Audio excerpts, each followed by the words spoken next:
I woke up this morning with my mind stayed on Yeshua. He's my friend.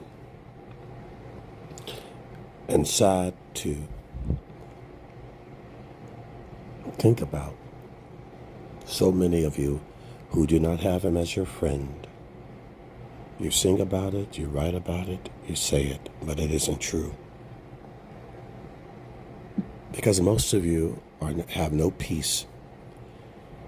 You're troubled about a wife, or you're troubled about a dog, or you're troubled about a job, or you're troubled about a political party.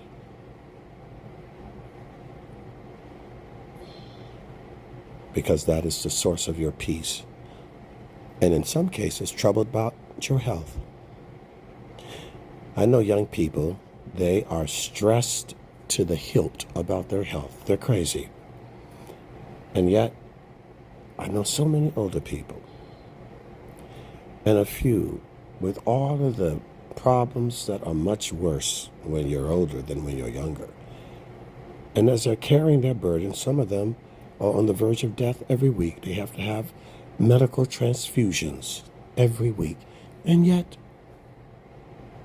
they're happy, content, busy doing God's work. Living on the edge of death and still doing God's work. You know, there are people that live on the edge of cliffs, and they throw parties, they get drunk, fall off the cliff, they have barbecues on the edge of a cliff. They don't mind that, but so many of you do not understand living on the edge of persecution, living on the edge of health issues, and not making that the center of your focus. Yes, I'm on the edge of a mountain. I'm on the edge of a cliff. I'm in a flood zone. They still build right in the middle of a flood zone every year. House gets taken out by a tornado or a river, and they go right back. Keep living. Keep living. But for most of you who claim to know the Lord, there's something about the Western Christian. The slightest breeze, and you lose your minds. And I think it's because it's not in your heart. You see, when it's in your heart, river people, they go, oh, yes, I've been on a river. I've been here my whole life. I'm fourth generation. The river floods. That's okay. We'll build again. You always say, and you was like, build again? Get me on a plane and get me out of there. Because you're not a river man. You're not a plains man. You're not a farmer. You will not endure. The first sign of a famine, you're out of there. The first sign of trouble, you hang up your boots. You're done.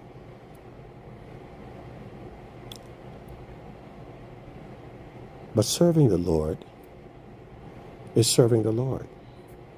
And it's not because you have perfect health or a perfect job, but everybody loves you, applauds you. It doesn't work that way.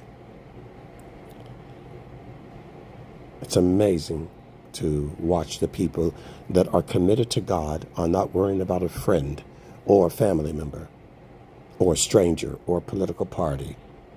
In fact, they're not even worried about themselves. They don't even let their own minds get in the way. They made a commitment to God. They stick to their word. I gave my word to the Lord. I had an 11-year-old the other day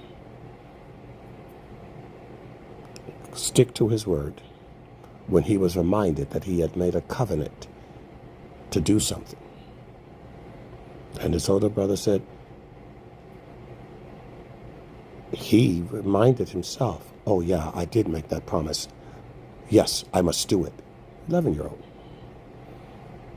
Decided to stick to his word. Had slipped his mind, but the moment it was reminded to him, jumped into gear with joy and did it. Because he wanted to keep his word that he had given to me on something that he would do. And his older brother didn't press him. He just said, oh, you remember what you told Stephen? Oh, yeah, that's right. Yes, that's it. He didn't go, oh, man. No, because commitment exceeds your own personal issues because you gave your word. You gave your vow. How can any of you consider marriage when you've already violated your marriage to God? Does that even make sense to you? How could you ever be a husband when you can't even be a bride to God? How can you expect children to follow you when you don't follow your father? You see how that works? For those that love, as Guy said, I wanted it. Most of you, it's no getting around it. You just don't want it, because there is never an issue with anything that people want to do. You don't want him. You don't want God. You don't want him. You don't want to obey. And you want yourself to be number one. So you'll protect the vanity of your hair and the health of the physical vanity of your body. You'll protect that. You'll protect your groceries. You'll protect your money. You'll protect your safe space. A lot of Christians are no different than the woke people. Safe space. They're triggered. They always talk about being triggered, like liberals do. Everything triggers them because they have built no shell. They have no armor of God, Ephesians chapter 6. They have not put on the mind of Christ. Their mind is still running the show. They trust in their heart, but not in God's heart. And they've made themselves God. Nothing you can do about that. Stay out of it. If a man is standing in the middle of the street punching himself, I wouldn't want to get in that fight. If he's punching somebody else, that's fine, but stay away from people that are punching themselves, self-destructive. Best to steer clear. Like a suicide vest bomber in the Middle East. They've got a bomb strapped to them. Steer clear. Let them blow themselves up, because you can't stop that. It is very rare to be able to talk somebody off a suicide ledge or some kamikaze terrorist, because he doesn't care about you. If he will kill his own self, he'll kill you. Still clear. You'll be collateral damage. And a man that wasn't even trying to kill you, killing himself. Lifeguard told me many times, people, you're trying to save them, they're drowning, they will drown you while you're trying to save them.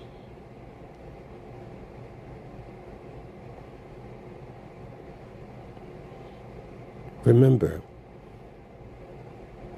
that there's only so much anyone can do, because each individual ultimately has to answer to God for his choices.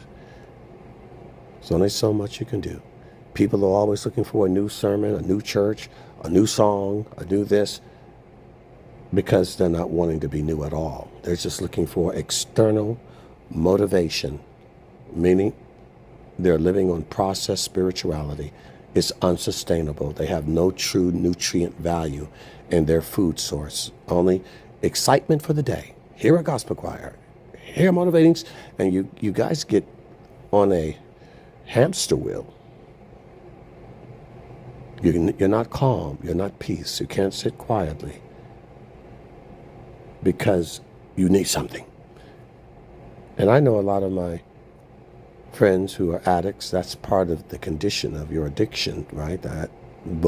You did it to yourself. So don't complain and make yourself a victim. You're not a victim. You're receiving the consequences of choices that you made. And unfortunately, you've put yourselves in such a fix that you have very little sustainable power in certain areas. They call them functional addicts, right? They're horrible at home, but they're great at work. The brain is not able to give the conviction of choice to multiple things like a normal human. So they can fix on one thing and do that well while they let everything else go. And I've often said to them, I'd rather you fix on God and let the job go. I'd rather you be half-baked at your job than half-baked at God, being that you've destroyed so many of your brain cells that you're not able to multitask your convictions. That part of your brain, You only have so much fuel in that brain. So I'd rather you should rather it for yourself, because you should choose what matters most. The problem is a lot of addicts do not value their spirituality. They do value the job and the money. Normally, all of those things could be valued, obviously God more and your spirituality more, but the average person, but when you're not, when you've done something to take away that ability to do what God has given you the ability to do a good job, be a good husband, be a good father, be a good friend, and serve the Lord, obviously, number one, of course you can juggle that. But when you've walked down the path and decide to cut your leg off, don't complain that the only game you can play is a hopper's game because you chose to cut your leg off. And so if you're going to hop, instead of hopping in a marathon, hop at home. And just say, you know what, I don't have two legs, so I got to use that one leg for the only thing that matters the most. I don't have enough brain cells to be committed. I'll either use that, what I have left, for this. I'll use it for the thing that matters most, which is what? Your walk with God. So I'll take a lesser job, live in a lesser place, because I have ruined my brain cells. And apart from a miracle from God, you deal with the cards that you've given yourself. And in some cases, the cards that life has given you, as they say. They say, well, I'm not going to complain about it. I was born on this side of the track, so I'm going to make a go at it. I'll just do good on this side of the tracks. Can't complain that I'm not on the other side. I'm here. Can't complain that there's no boat and plane to take me around the world, but I've got the world right underneath my feet. So let me do my best where I'm at and be my best as I'm at.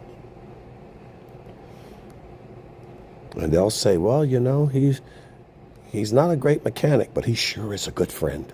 Isn't that better to be said of you? You know, they talk about doctors that have a great bedside man. You know, he's not the smartest doc on the block, but he sure makes me feel better. Some docs are really good, but they're cold. They're cold and calculated. They don't have good bedside manner, right? Sometimes you have to decide what is more valuable to you. And you will, by the way, you don't decide. You will automatically do that. You don't have to tell somebody to follow their own way. They do. And the Bible says there is a way that seemeth right unto a man, but their ways are the ways of death. And I wrote a song called Some Choose This, Some Choose That. That's just the way it is. Some will choose and some won't. And some will just spend their life always blaming and looking at something else about why they made their choices. Well, because you do what you want to do. That's why. And that's between you, yourself, and God. Each one makes a decision on who they want to be and what they want to focus on. So you guys have to be honest, not to me and not to somebody else. Stop trying to be honest with other people about yourself. Be honest with yourself. And honest with God, well, God obviously knows you. So be honest with yourself. You don't have to worry about that. If you're honest with yourself, you'll automatically be honest with other people. So it's getting yourselves together and getting your commitment together and putting the emphasis where it counts. That's all on you. So, you don't have to tell everybody too much about yourself. Leave some things between you and God. The intimacy that you have does not require everybody knowing everything about your private business. And I tell most of you, I don't want to know. I am not God. I'm here to help, to assist. I am not God. Don't need to know that. On a need-to-know basis, and I don't need to know that. Learn to develop, nurture, cherish, else you will never know God when you're less intimate with God. And if you're not intimate, you won't be able to imitate. You won't be able to emulate. You won't be able to resemble the attributes of the Father. It's very important in your lives. It's a cross. And every day you wake up, and no matter what happens, realize it's a cross. Don't be overly hyper-focused about your physical anomalies. This body is going to decay. There's a reason why it says no more sickness, because in this life you are going to have it to one degree or another. Some of it you'll be healed of, some of it you won't. But that's the joy of the cross and the promise set before you, that you know eventually you're going to get off of that farm and you're going to get in that mansion. Keep your eye on the prize. Until then, endure, bear your cross, be faithful, and develop your personal relationship with your Heavenly Father.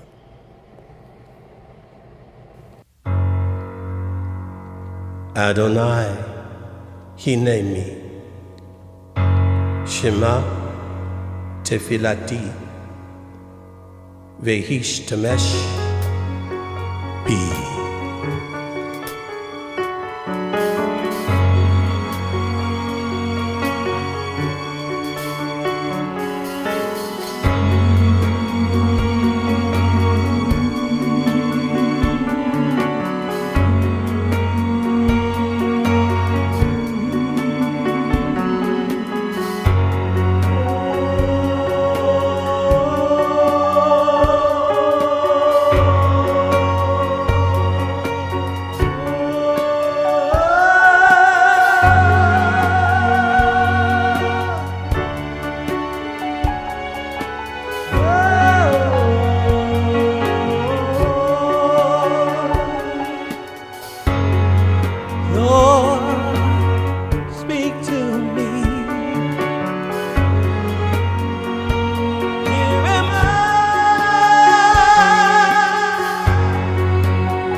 Use me, Lord, speak to me. Here am I. Your servant is listening.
Lord, make me holy.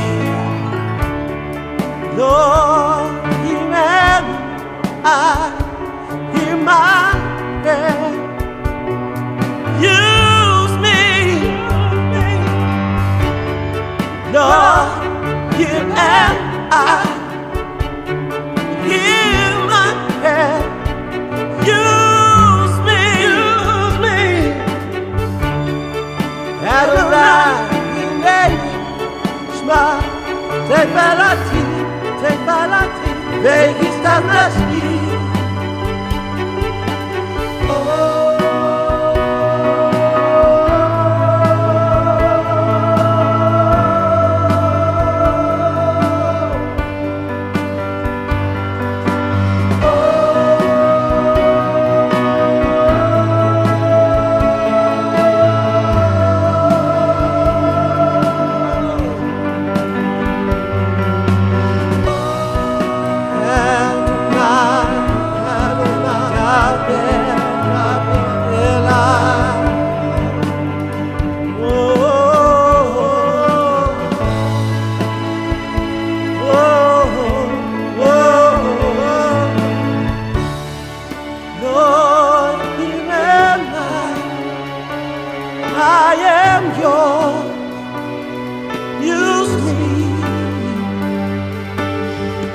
Adonai hineni שמע תפילתי והשתמש בי